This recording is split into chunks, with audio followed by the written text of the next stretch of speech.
Welcome to the By Words Show. I'm your host, Hannah Hughes.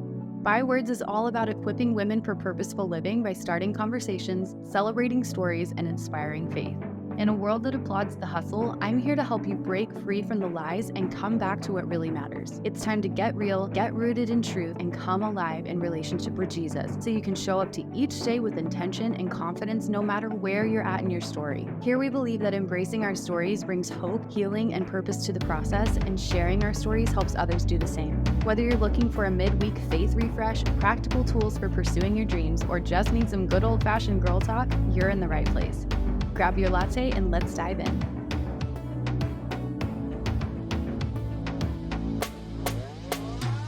Hello, everybody. Welcome back to another episode of the By Word Show. I'm so glad you're here today. Today is the day, y'all. I'm so excited to introduce you to Kari Baker. Kari, welcome to the show. Thank you so much for having me. I'm so glad to be here.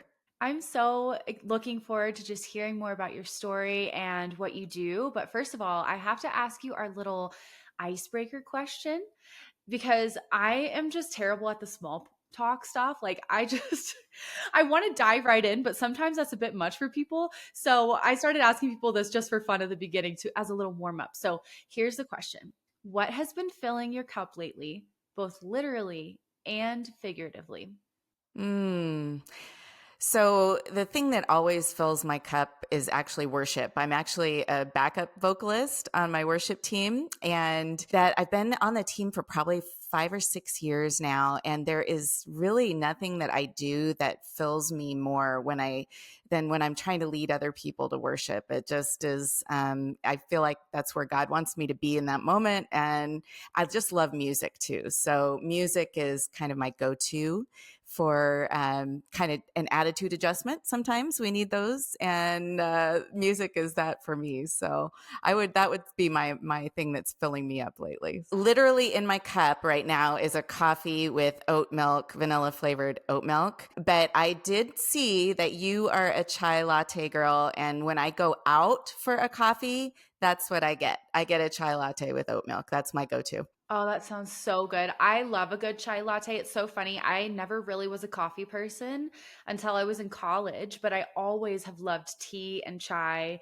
And that was just my everything. Like, I do drink coffee again now. I took a break for a few years, but chai just always, especially in the fall, there's nothing cozier. And as well with worship, I feel the same. My husband and I are musicians, and we are very passionate about worship as well. So that's so cool to hear that, especially in this season where you're about to come out with this book, which you guys, I'm holding it in my hand right here. I'm so excited for you. And I love that you have that kind of as an anchor through this season where I'm sure there's just been a lot going on. So let's get into this. Would you just tell us your story, Kari, and what inspired you to write this book, Finding Kind? Sure. So it's something that was never on my radar to write a book or to be focused on this community of KIND, which stands for Kids with Invisible Neurological Differences. I was a financial advisor, and I'd been in the finance world for 30 years.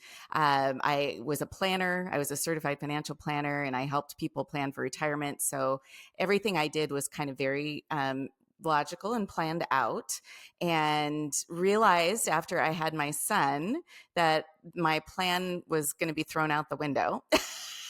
And not so much at first with the KIND or the autism diagnosis that we wound up getting later. But really that was my first introduction to, oh my goodness, it's not all about me. It's not all about me setting a plan for my life and having all of the pieces fall magically into place. But I had my son at a later age. I was almost 40 when I had him. He was very healthy when he was born. I had a tough pregnancy. He had some issues after he was born that was kind of my introduction to things aren't really going to go as I imagine they would be in motherhood. And he had torticollis, so I had to get him into occupational therapy as an infant, which was really a brutal thing for a brand new mom to go through with their child. So I had kind of these little inklings that things weren't kind of going as planned. But when he was 2, we took him to his well check appointment, and the doctor said, everything's great. He's developing as normal. He walked on time. He talked on time. So I kind of threw out all the other concerns that had been in the back of my mind and said, great. But, in the back of my mind, there was still all those, well, there's still some really unusual things about my son. And the older he got and the more he was around other kids, I was able to see how they were developing, how they were interacting with each other. I noticed some really big differences that started some new concerns for me. So we would go to play dates and I would want to go there and relate with the other moms. I would want to hear all the stories, and I'll do all the things to build the relationships with the moms that I imagined I would be doing. But Brady was always either trying to bolt out the front door and I was chasing after him, or he was in a completely different part of the house and I was trying to cajole him to get back into the same room with all the other kids. And I used to joke that I needed a babysitter for play dates because I never got to have those conversations with the moms that I was craving so bad. And then he had some behaviors, some very intense interests in things that probably should have been red flags for us. He loved the Wiggles. And there's probably a lot of moms on here who are too young to know who the Wiggles are, but they're four grown Australian men. And thank your lucky stars that you've moved past the Wiggles stage, because it was all Wiggles all the time at my house for a couple of years.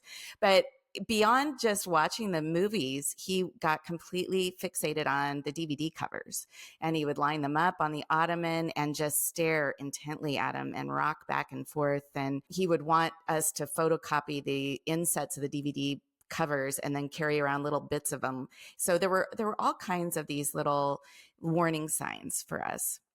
But it wasn't until he was 3 and I had him in a preschool 3 days a week. And the teachers, who were amazing, every night they would send home an email with like 50 pictures of all the things the kids had done that day.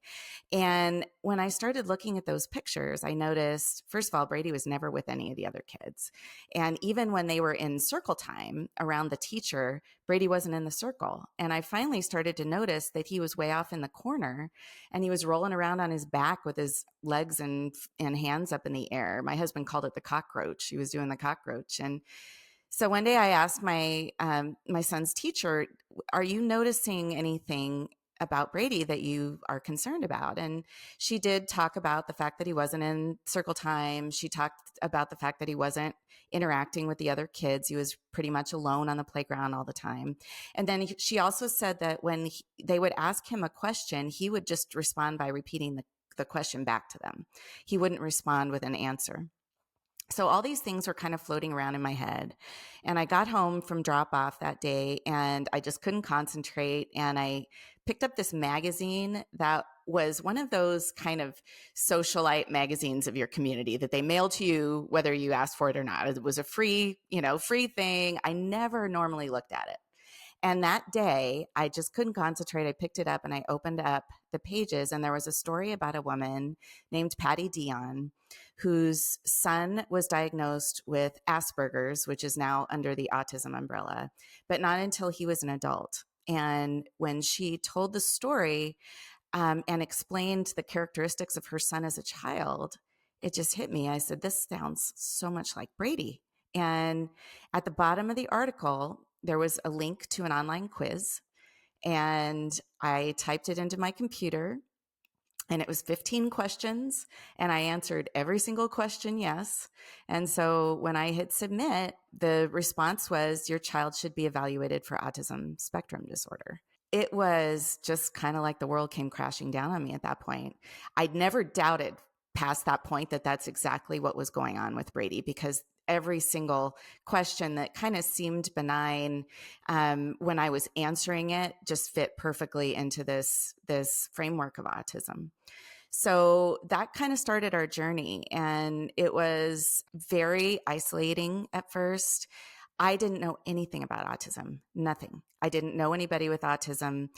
I only knew some scary things that I'd heard in the media about autism. We were afraid if we tell people that Brady has autism, then they're not going to want their kids to play with him. They're not going to want to have us over to their house. Like, it became this very isolating knowledge that we had. Now, that said, we hit the ground running a million miles an hour to get as much help for him as we possibly could, because what was drilled into our heads was the more you do at an earlier age, the more positive impact it could have on him later in life. So I mean, we barely even took time to let it all sink in. The next day I was on the phone with doctors and therapists and evaluations and all the things, and the whole time while we were doing this, we got an aide in his classroom at school to help him with some of the social interactions and promptings. And people would ask, well, why does Brady have an aide?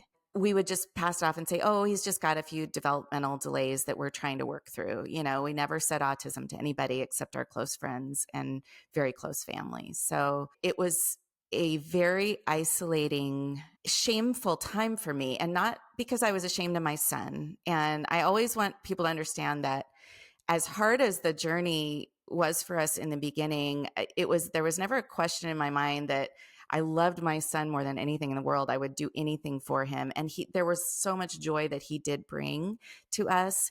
But our parenting path just took a 90-degree turn from everyone else's. And that was really, really hard for me to grasp and make peace with. I spent the first few years just kind of angry, and I did not have a close relationship with God at the time. I'd been raised Presbyterian. I knew about God. I knew about Jesus. I went to church on Christmas and Easter with my family. But in our church, when I was growing up, at least, it was never about having a relationship with God. It was just kind of one of those boxes that you checked. You just went to church and you checked the box. When I was starting down this path, I did not have a real strong faith background at all. And if anything, I was saying, why did this happen to me? I planned everything out perfectly. I did everything right.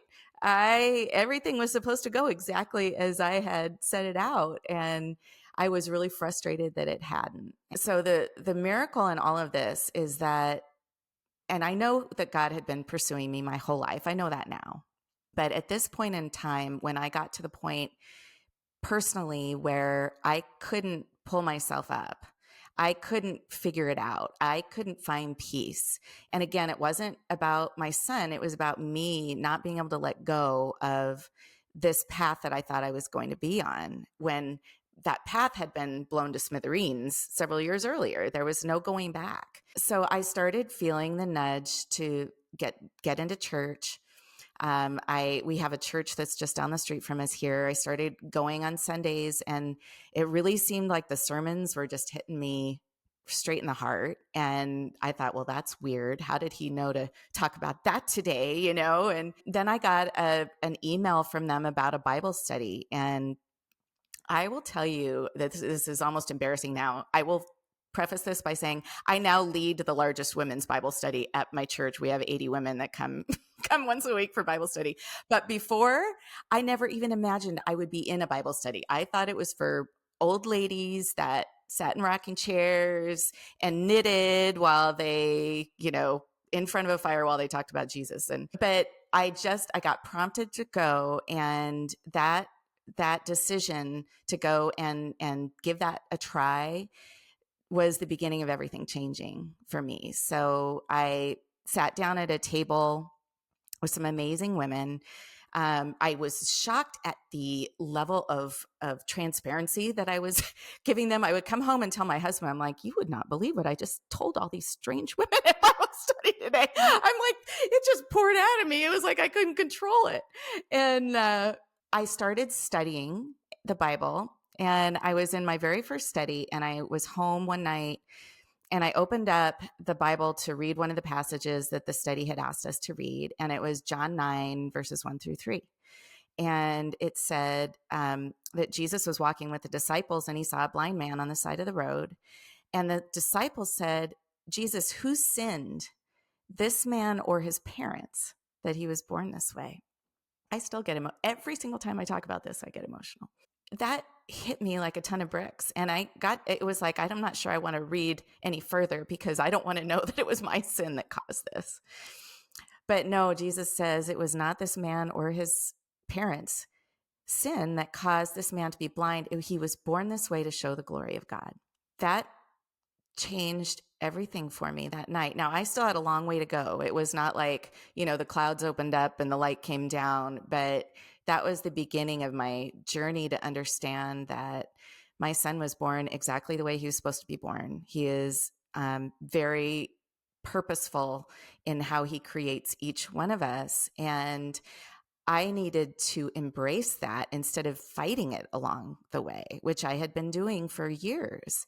Once I got a taste of that acceptance and purpose, I needed more and more and more. And I just kept studying and I kept getting closer to God. And it was a long path from there. But when I think about it now and I think about what God has used me for, so I was in finance for 30 years. I never imagined I would leave the financial world.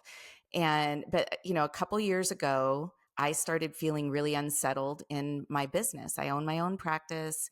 I would go to meetings and I would just be like, gosh, this is just not what I want to do anymore. And God just kind of led me on this path to where I was able to miraculously sell my practice, which I never thought I would be able to do. It was a small practice. It wasn't like some big company, but it allowed me to focus on kind and to really decide that my efforts and where my joy and my purpose and my passion is helping other families who are going through the same thing that we went through 10 years ago. That understanding first that Brady was made on purpose for a purpose and that God doesn't make mistakes was just key. And then realizing that it wasn't just Brady that I was finding purpose in, I was finding my own purpose too. And this purpose is because I am Brady's mom. It came to me because I am Brady's mom. And that this book is because I am Brady's mom. And all the things I'm doing now that I'm so passionate about, are because Brady is who he is, and because he's a brave enough kid to let me tell that story too. He's 13 years old. It's a super courageous thing for him to do, to say, yes, mom, you can tell all these stories of when I was 3, and it was really hard. It's so beautiful hearing you talk about it because I'm sure it was such a long journey and there's so much in there that I would love to touch on and kind of unpack a little more, but how cool it is and just how unexpected we can find God in those moments that are completely opposite of what we hoped or expected for our lives. It's just growing up, you think about getting married, having kids. At least for me, kind of in my experience, it's like different circumstances, but I had some miscarriages. And it's like you never expect those kinds of things. You always expect, oh, I want to be a mom. I'm just going to get pregnant and have a baby. You never expect for things to go wrong, for it to be hard, to be uncomfortable, and to end up in this situation where you're like, God, this isn't, how do I reconcile what I believe about you to be good? And this situation that I now find myself in, that is not what I wanted or what I hoped for. So for you, I mean, I'm sure it was scary and overwhelming in the beginning. You talked about how you felt isolated, how you felt shame, how you weren't able to relate to other moms in those ways that you wanted or expected to. So what what was that piece like some of those big obstacles that you really had to wrestle with and navigate through with the Lord, that eventually you were able to find that hope and purpose again? Well, at first it was just really hard. I always felt like I was the imposter. I always want to put a good face forward. I want to be smiling and optimistic and happy. And so I had this kind of imposter syndrome all the time whenever we were around other people. And even to a small degree with my own family, because a lot of the things that would happen with Brady would happen when we were alone together. And my parents, even were incredibly supportive. I mean, they jumped in immediately and just said, what can we do? How can we help? But until they actually saw some of the things that were really going on, they couldn't grasp what we were going through. So, at school, you'd think that I would be able to make friends with other parents, but there was actually a whole contingent at Brady's school that did have that initial reaction to autism of, oh, well, I don't want my kid sitting at the same table with Brady. And that actually happened in kindergarten. There was a parent who said, well, they put my son at a table with the special needs kid. And so I had him moved. And so there were those kinds of reactions that we were facing, which kind of reinforced our need to keep it a secret because of just some of the ignorance that was out there. one of the things that started to really help me is one of Brady's occupational therapists gave me a Post-it note one day with a gal's name on it and her phone number. And she said, look, this gal Amy is one of my clients. And she said, if there's ever a mom who comes in with a child who's been newly diagnosed, to give them her number. So I called this gal and I was really embarrassed. I didn't want to do it, but I didn't want to go to OT the next week and tell Miss Lisa that I had not called this woman. So I called her and she picked up right away, and we wound up talking for a while, and we set a time to meet with some other moms for coffee. And I remember going into that coffee, sitting down, and within minutes I was just in tears. And it was just this relief, this cry of relief that, oh my gosh, there are other parents who speak my language. There are other parents who know about ABA and OT and PT and all these acronyms that I had no idea of, a couple years earlier. And they told stories about their kids that were very similar to Brady. And so it became, they were really a lifeline for me at the beginning of this transformation, because they were my link to the rest of the world. Now, I had dear friends that were super supportive, and they would do anything for me. But even those people that loved me so much and would do anything for me, they just couldn't understand like these other moms did. So anyway, the community was just key for me in finding those other families that had similar experiences. And the interesting thing too with that is that Brady was able to connect with other kids on the spectrum very differently from other neurotypical kids. So when our families would get together, Brady would play with these kids. And it was really kind of a neat thing. Like, their brain waves were on the same level. And so they just were able to get along better than Brady was at that age with other neurotypical kids.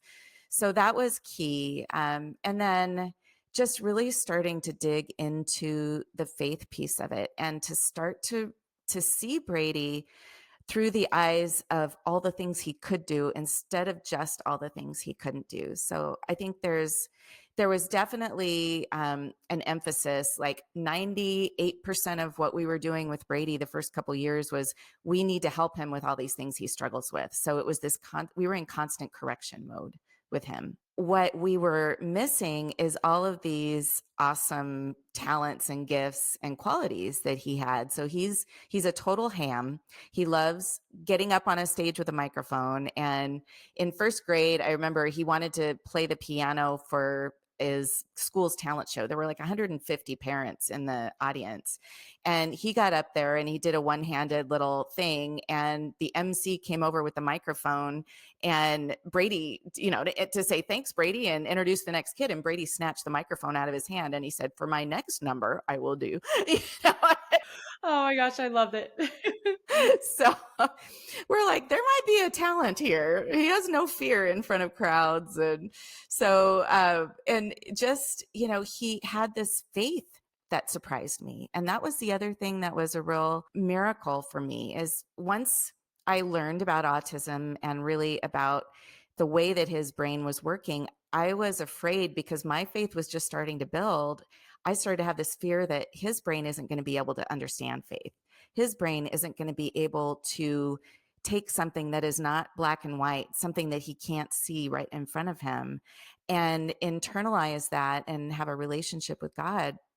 And what I found is that he actually has a deeper relationship and understanding of who God is and his relationship with him than I even did at the time. That was so reassuring to me that, there's nobody that God can't reach. There's nobody that he can't get to and change their hearts and be part of their life. And so those things were probably the most important thing. And once I started saying, okay, we're still going to need to help Brady with a lot of stuff. We're still going to need to go to therapies. We're still going to need to have programs at home to incentivize him for behaviors that are going to be more appropriate out in the world that's not really made for neurodiverse kids. But at the same time, we're going to get you into theater camp, and we're going to, get you piano lessons. And he loves to write stories. So he's super creative, just has a mind. He comes up with things that are just completely, I can't even imagine where they come from. So he sits down with my dad. He's done this since he was probably 5 or 6 years old, and they write stories together. And they're these super creative stories and series. So, when we started really emphasizing that with him, that not only helped him feel good about who he was, but it brought us more joy too. Because, as a parent, like if you're just constantly having to ride your kids for all the stuff they're doing wrong, it doesn't make them feel good and it doesn't make you feel good either. It makes things contentious and conflicts arise. When you start to focus on the strengths that they have, then everything just gets a little lighter, and I remember a therapist told us one time to celebrate even like the littlest things and just exaggerate it to the point where you're going to be embarrassed being that excited. So if Brady would, get up from the table and pick up his plate and carry it in, I'd be like, "Oh my gosh, Brady, I can't believe you took the plate in. That's so amazing," and you could just see him, stand up an inch taller and get the big smile on his face. And it made things a little bit more joyful. Yeah, absolutely. Well, it's amazing hearing you talk about that because it's so interesting. I feel like in the past few years, and then since becoming a mom as well, I've just met people with different stories and different backgrounds. And I have some friends with disabilities. And, it's opened up this whole new conversation that's challenged my original thoughts of what purpose looks like. And I've talked about this so many times on the show because this is something that I personally struggle with, but I feel like we've gotten this idea of purpose confused with the American dream or what the world says is going to lead to success and happiness and fulfillment. And then, whatever the struggle is, if something happens that kind of rocks the boat a little bit, or unexpected things happen, and we end up in circumstances where we aren't able to do the things that we thought we would do, or we have a kid who has some difficulties or differences, what does purpose look like then? But it's so beautiful to hear the way that you've just seen your son live out purpose just the same, like that God has plans for him just like he would anybody else. And there's purpose for him just like anybody else. And it's just very refreshing. I mean, challenges my faith when I hear these stories and conversations, but also it's just so amazing to see that God can use any story to be glorified, and that there can be purpose in that. And so I know you touched a little bit on how your faith evolved through that, but how has it been for you personally, processing through hope and purpose, but then also seeing that for your son through his differences as well? Well, I never thought, I mean, this book, this movement, the Kind Families movement, this is just evidence of God leading me down a path that I never thought I would be on. It's so awesome because the things I love to do in the finance world do public speaking. I'd love to do education seminars for the employees of the 401k plans I was working for. I love to write, seminar notes and flyers and marketing type things. And I never had a fear of speaking. And so it's like, and even the singing, I will never be able to make a living at being a vocalist. I'm just going to put that out there right now. That was something that I was kind of feel like I was born to do. And I never thought I would be able to make any, do anything with it other than karaoke. I did have the nickname Karaoke Kari for a while. But when God kind of pushed me to try out for the worship team, that was just, it was this stunning display. Like, oh my gosh, this thing that I've loved to do my whole life, if I go and I do it for God's glory instead of for my own, oh my gosh, it's like a whole different world. And so I got this little taste then because I joined the worship team back in 2018. I got this little taste of what does it feel like when you take the things that God has given you, the gifts, and you go use it for his glory and instead of just for your own. And I've told people that could be, hospitality. That doesn't have to be up on a stage. It doesn't have to be writing a book. It doesn't have to be becoming an Instagram hit or something like that. It could be taking a meal over to somebody after they've been in the hospital. I'm not good at that. I'm not good at recognizing those things. Hospitality is not one of my strong suits, but I have friends that blow me away with their hospitality and their generosity. And so it's about finding something that you really love to do and then finding a way to do that that's going to support others. It doesn't even need to be, a God focused activity, but if you're doing it to help other people and to help them be in a better place, then you're fulfilling that purpose that God gave you, and it will feel so good. And with Brady, now he's super into movies, just he's a super movie buff. And I will tell this story. We've had a long and kind of sordid school history. We've been to lots of different schools. That part has been a challenge. But we just changed schools again this year. And my son he writes screenplays and he wants to get into the directing and the cinematography and all the little into the weeds stuff on movies that I don't even, recognize when I'm watching one. Well, we go to this brand new school and one of his teachers was a Hollywood screenwriter. Like, we had no idea when we wound up to this school. And you just look at God and you're like, God, gosh, I shouldn't be surprised when you pull this kind of stuff off anymore because of all the things you've done. But still, I am like, really? Are you kidding? And so, as far as Brady's purpose, I have really high hopes for him. He's 13 now. He's still super creative, still loves to write. We had a conversation, and I can't remember now if it was his idea or my idea, about him writing the foreword for the book. And I kind of said, well, why don't you go write something that you think would be good? And I honestly, in the back of my mind, was like, okay, I'm not making any promises here. We're going to just kind of see what comes. And he brought it out. And the first draft was spot on. It was exactly what I didn't even know I wanted to hope for the foreword of the book. So he is on a road. And I do think, you were talking about having friends with disabilities and it kind of changing your idea of what everybody's purpose is. And I do feel fortunate that I feel like we are in a time now where there is a heightened awareness and acceptance that people's brains work differently. And Brady's is not, people kind of think of autism as the tech wizards or the math geniuses or something like that. That's not Brady. Brady is the creative. And so there's all these movements now, even in hiring in companies, to attract people with neurodiversity because they do think differently and they can help organizations, and not just on the tech side. But I just heard a podcast a couple weeks ago, but the entertainment industry, there's a whole organization called Autism and Entertainment. So, I feel like when Brady is ready to fly and go get a job and find something he loves to do, that there will be opportunities in organizations that are going to value how his brain works. So that's my hope and prayer. And that's part of the reason I'm doing all this too. So, all of our brains work differently. Mine works differently from yours. Brady asked me one time, would he be able to have a normal job when he was older? And I told him, well, first of all, I don't think you want a normal job. I can't imagine you sitting in a cubicle, doing widgets or whatever.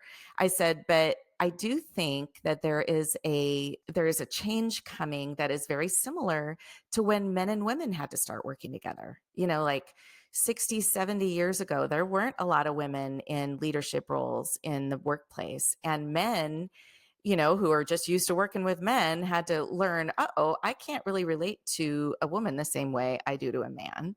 So I'm going to have to learn how to relate to her because she thinks differently than I do. And I think there is a movement now where companies and organizations, and I've talked to a lot of them, are saying we need to educate our workforce about how to relate to people who are neurodiverse. And we're at the start of that right now, but I do see that will grow into, kind of a normal thing where 10 or 15 years from now, when you go to work, if you've got more than a few people in your company, you're going to probably be working with somebody who's neurodiverse. So you're going to going to have some understanding of the way they think and why it's different from you, and how you can best work with them for the best output for the company. So there's just a lot of, this is an exciting time. There's still a long way to go. There's a lot of education, but I'm hopeful that, Brady's purpose is going to be played out using all the gifts and talents. And I'm so happy that he's going to have that figured out at such a much younger age than I did. Yeah. Oh, I love hearing that. And it's just really special, I'm sure, for you to see those things in him and just watch how God is working in his life, and just so cool how God is writing a story right before your eyes and you're seeing all of the hope and purpose. And I love how you mentioned that we are in such a cultural environment right now where there is a lot more education coming, a lot more awareness, because I'd love to hear your thoughts on, especially in the church world, if you went through experiences. I know you even mentioned in the beginning where people just didn't understand. And I feel like there's still, people, especially in the church world, who just don't know. Like, we don't know what we don't know. We can't do better if we don't know.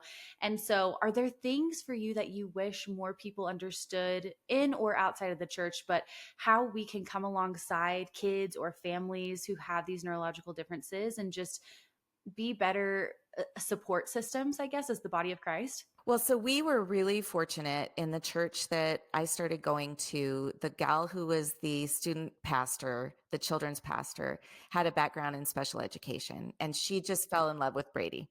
And so when we started going to that church, she just took him under her wing and made sure he was involved in things. When he was in going into fifth grade, he wanted to go to camp, to sleepaway camp. And I was like, no way, I'm sending my kid off for 4 nights, my autistic kid for 4 nights and she just said, Kari, we will be there with him. We will give him a buddy. We will make sure he's engaged. We will make sure that kids are, and so he went to camp and he had a ball. And so we got to experience unequivocal acceptance in our church. But I do know that there are other families who have not had that. And I met an amazing woman through actually the writer's workshop that I went through, and her name is Kim Botto. You can just look her up, Kim Botto. But she goes all over the country and speaks to children's pastors and churches about how to better understand behaviors that are coming out of kids, whether it's because they're neurodiverse or maybe they have experienced trauma in their life, but really understanding the behaviors are coming out of some need that the child has.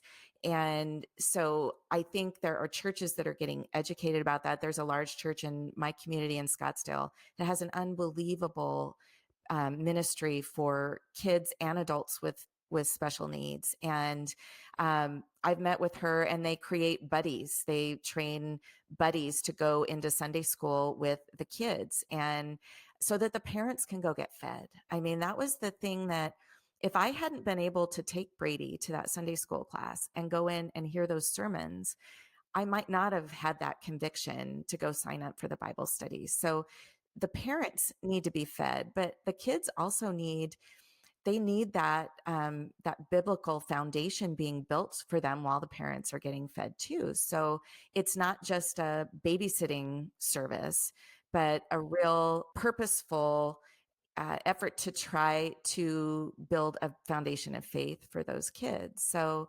I think understanding that the behaviors are coming from somewhere and that they're real, the tendency for a lot of kids on the autism spectrum is if there is a lot of loud noises, a lot of yelling, they can't filter all of that noise and sensory activity that's going on well, and it makes their systems overload, and their meltdown is their body saying, turn it off. I can't take it anymore. And understanding that that's not bad behavior, that is like a visceral, real reaction to the world around them that their brain is just not wired to receive as well as neurotypical kids. So, and then, I love seeing Brady go to some of these events with church and kids just treating him kindly. So my favorite story, he wanted to go to winter camp, And he went to summer camp and did great. With winter camp, I volunteered to go up there as a work crew person just to kind of keep my eye on him a little bit. And there was a lip sync contest. And as I've said, my son loves to be on stage. And there were like hundreds of kids in this auditorium. Brady got down on the stage and lip synced to Never Gonna Give You Up by Rick Astley. So he basically, if you know what a Rick roll is, that's his favorite thing.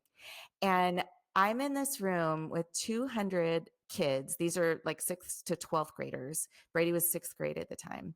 And they are on their feet chanting, Brady, Brady, Brady. And oh man, I just soaked it up and he soaked it up. He wound up winning the lip sync contest that night. It was crazy. I talk about it in the book and I have a video of it. It's the best thing you've ever seen. These kids, and some of them were from our church and knew Brady, but some of them weren't. And they just recognized that here's this kid that's just taking this courageous step to go and lay it all out on the stage up there. And they reacted to him with just joy and respect. And that was such a huge moment for him. And it was funny too, because we went to church the next week and he's like, Mom, kids are coming up to me and like, oh my gosh, you're the lip sync guy, and high-fiving me. And, it was just such a confidence booster for him. And so I would just say, teach your kids that because a kid is acting a little differently or oddly does not mean that they are any less worthy of your child's friendship and respect, and that they might end up teaching your kids something about, how to be a good person and follow the commandments, love God and love others. And that's what we need to do as a church and as humans. So I love it. I love hearing that because it's so cool how God is using Brady. And I like going back to the beginning of your story, feeling, the shock and the pain of this unexpected situation that you wound up in.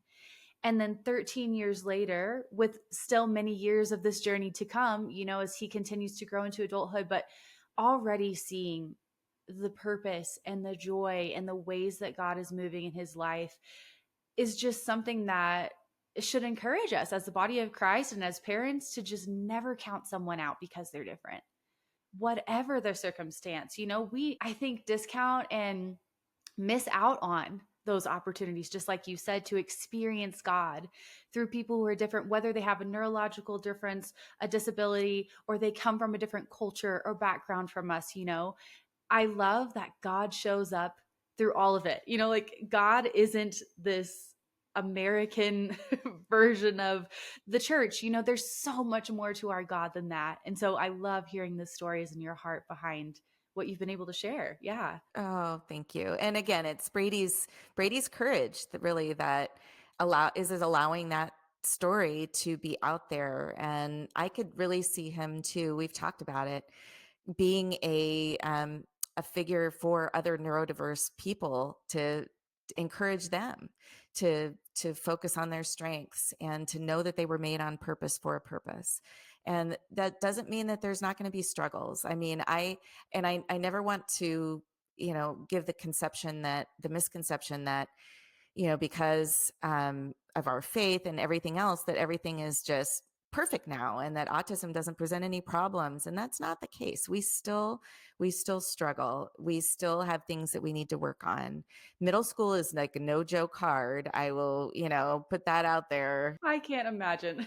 Prepare your hearts, mamas, because it's hard. But the ability for Brady to know who his identity is through, and that's through Christ and not his autism, is key. And that's key for every kid, because if they go out there in the world and they don't have a basis of who they are and what their identity is, they're going to just accept what everybody else is telling them. And some of those voices are not going to be kind.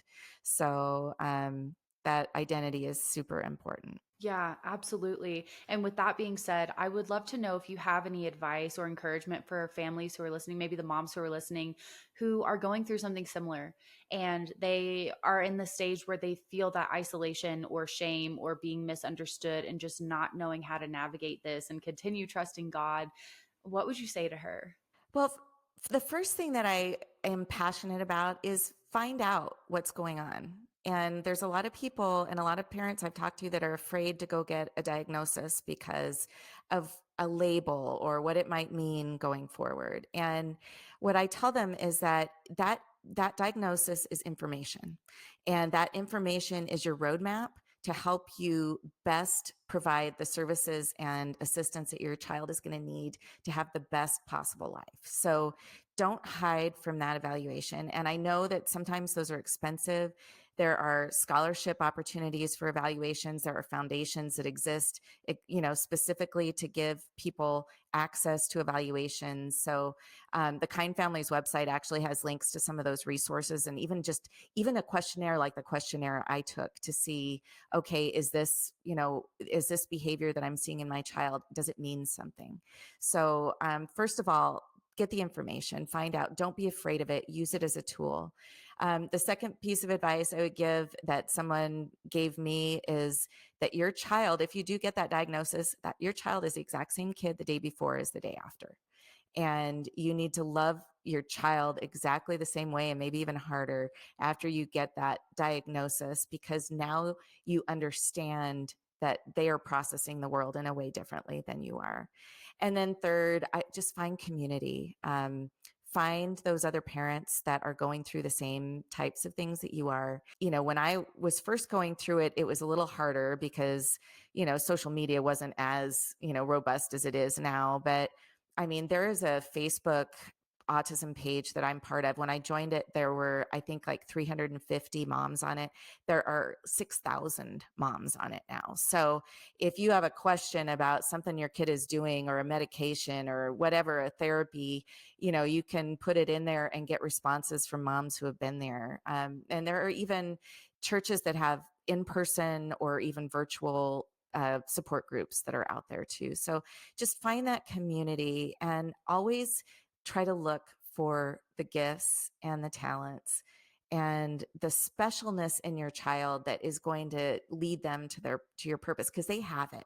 No matter who they are, no matter what their neurodiversity is, no matter if they have a disability, they have a purpose on this planet, or else they wouldn't be here. So seek that out and nurture it, and let them know how special they are because of it.